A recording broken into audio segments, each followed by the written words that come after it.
Praise the Lord, hallelujah. സർവശക്തനായ ദൈവം നമ്മളെ എല്ലാവരെയും സമർത്ഥമായിട്ട് അനുഗ്രഹിക്കട്ടെ എന്ന് പ്രാർത്ഥിക്കുന്നു. പ്രിയപ്പെട്ടവരെ, ഇന്ന് നമ്മൾ പഠിക്കുന്ന തിരുവചനം വിശുദ്ധ മത്തായിയുടെ സുവിശേഷം 5-ാം അധ്യായം 19-ാമത്തെ വചനമാണ്.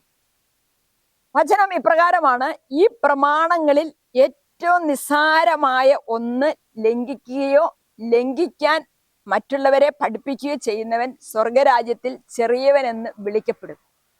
എന്നാൽ അത് അനുസരിക്കുകയും പഠിപ്പിക്കുകയും ചെയ്യുന്നവൻ സ്വർഗരാജ്യത്തിൽ വലിയവനെന്ന് വിളിക്കപ്പെടും.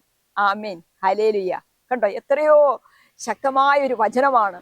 ആരാണ് സ്വർഗരാജ്യത്തിൽ ചെറിയവൻ, ആരാണ് സ്വർഗരാജ്യത്തിൽ വലിയവനെന്ന് യാതൊരു സംശയം തോന്നാത്ത രീതിയിലാണ് ഈ തിരുവചനത്തിലൂടെ അത് വ്യക്തമാക്കുന്നത്. വചനം പറയുന്നു, നിസാരമായി, ഏറ്റവും നിസാരമെന്ന് കരുതുന്ന കൽപ്പനകൾ പോലും ലംഘിച്ചാൽ, അത് ലംഘിക്കുകയോ മറ്റുള്ളവരിൽ ലംഘിക്കാൻ നമ്മൾ അതിന് പ്രേരണ നൽകുകയോ ചെയ്താൽ നമ്മൾ ദൈവരാജ്യത്തിൽ ചെറിയവരായിരിക്കുമെന്ന്. എന്നാൽ ഈ ദൈവത്തിന്റെ കൽപ്പനകളെ ഉയർത്തിപ്പിടിക്കുകയും അത് ജീവിക്കാൻ മറ്റുള്ളവർക്ക് പ്രചോദനം നൽകുകയൊക്കെ ചെയ്യുമ്പോഴത്തേക്ക് നമ്മൾ ദൈവരാജ്യത്തിൽ വലിയവരായി തീരുകയാണ്. വചനം പറയുന്നു, ഇതുപോലെ ഈ ചെറിയവരിൽ ഒരുവൻ പോലും നശിച്ചു പോകാൻ എന്റെ സ്വർഗസ്വനായ പിതാവ് ഇഷ്ടപ്പെടുന്നില്ല. ഒരാൾ പോലും സ്വർഗരാജ്യത്തിൽ ചെറിയവനാകാൻ, നശിച്ചു പോകാൻ ദൈവം ഇഷ്ടപ്പെടുന്നില്ല.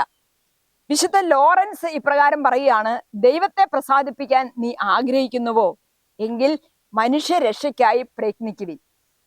അതിനേക്കാൾ പ്രസാദകരമായി ദൈവത്തിന് മറ്റൊന്നുമില്ല. ദൈവത്തിന് ഏറ്റവും പ്രീതികരമായ കാര്യം എന്ന് പറയുന്നത്, വളരെ കൃത്യമായിട്ട് വിശുദ്ധ ലോറൻസ് പറയുകയാണ്, ദൈവത്തെ പ്രസാദിപ്പിക്കാൻ ആഗ്രഹിക്കുന്നുണ്ടെങ്കിൽ മനുഷ്യന്റെ രക്ഷയ്ക്ക് വേണ്ടി എന്തെങ്കിലുമൊക്കെ ചെയ്തു കൊള്ളുക.